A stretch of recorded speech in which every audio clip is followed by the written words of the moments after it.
L'assurance vie est un sujet difficile. Personne n'aime réfléchir à sa propre mort et à la façon dont sa famille composera avec son absence. Cela dit, si vous avez un conjoint et des enfants, vous devez les protéger contre la possibilité que vous ne soyez pas toujours là. Alors, de quel montant d'assurance avez-vous réellement besoin? Commençons par déterminer ce que vous voulez couvrir. Pour le moment, je ne parlerai pas d'assurance visant à protéger vos partenaires d'affaires ou à couvrir vos impôts successoraux. Aujourd'hui, nous discuterons du remplacement de votre revenu pour votre famille s'il vous arrive quelque chose. En passant au travers du processus pour ma propre famille, j'ai identifié deux approches qui fixent à la fois le minimum et le maximum du montant d'assurance dont vous pourriez avoir besoin. En examinant ces deux approches, vous pourrez faire le meilleur choix en fonction de votre situation. La première approche, appelons-la celle du strict minimum, suppose que votre conjoint travaillera après votre décès et réduira le train de vie de la famille. Cela suppose que votre conjoint est capable de gagner un revenu qui puisse faire vivre la famille pendant le reste de l'enfance et de l'adolescence de votre progéniture. Selon cette hypothèse, l'assurance est là pour donner un peu de temps et un peu de marge de manœuvre à votre conjoint pour adapter le mode de vie de la famille après votre décès. Donc, selon cette méthode du strict minimum, vous devriez souscrire une assurance suffisante pour couvrir les montants suivants. 1. La somme totale de toutes les dettes de la famille. Hypothèque, marge de crédit, voiture et solde de carte de crédit, que vous devrez toujours payer, mais dans le cas où vous en avez un. Payer ces dettes allégera le fardeau actuel de la famille pour votre conjoint. 2. 2 ans de votre revenu.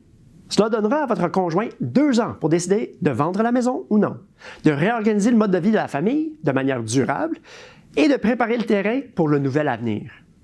3. 50 000 $ par enfant. Si vous avez déjà un REEE, ce montant pourrait être réduit de la valeur du REEE pour chaque enfant. Cela fournira un montant minimum pour subvenir aux besoins de chaque enfant par son diplôme collégial ou universitaire. Je suivais moi-même la méthode du strict minimum, mais avec la naissance de mon 3e enfant, j'ai reconsidéré ma situation. Avec 3 enfants, il sera plus difficile pour ma femme de s'occuper des enfants et d'avoir une carrière bien remplie si je n'étais pas là. Alors, ma pensée a changé pour envisager une nouvelle méthode de calcul d'un montant qui permettra à ma femme de vivre exactement comme nous le faisons actuellement, sans avoir à changer quoi que ce soit.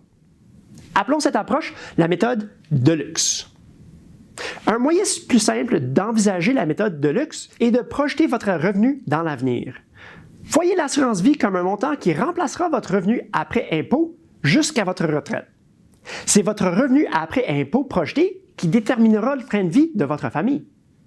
Je m'appuie ici sur une hypothèse importante. Je suppose que vous assurez votre mode de vie et votre taux d'épargne actuel. Si vous dépensez trop par rapport à votre revenu ou si vous n'épargnez pas assez pour la retraite, l'assurance ne peut pas régler ces problèmes pour vous. De plus, si votre revenu augmente ou diminue considérablement, vous devriez revoir vos assurances. Faisons maintenant quelques calculs. 2 variables sont importantes ici, votre revenu actuel et votre âge. À partir de votre revenu avant impôt, nous pouvons estimer le montant d'impôt que vous payez.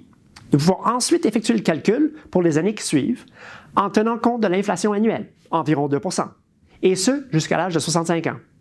Votre âge nous indique naturellement le nombre d'années à inclure dans les calculs. Nous actualisons ensuite la somme de vos revenus après impôt futurs à un taux de rendement de placement raisonnable, disons 5 %. La valeur actualisée de ces revenus futurs après impôt est égale au montant d'assurance dont vous avez besoin maintenant. Alors, quelle règle générale pouvons-nous tirer de ces calculs? Si vous avez environ 30 ans et que vous gagnez 100 000 $ par année, il vous faudra environ 17 fois votre revenu, soit 1,7 million de dollars pour couvrir vos revenus futurs potentiels. À 40, 50 et 60 ans, avec un revenu de 100 000 $ encore, les multiplicateurs sont de 17, 14 et 7 respectivement.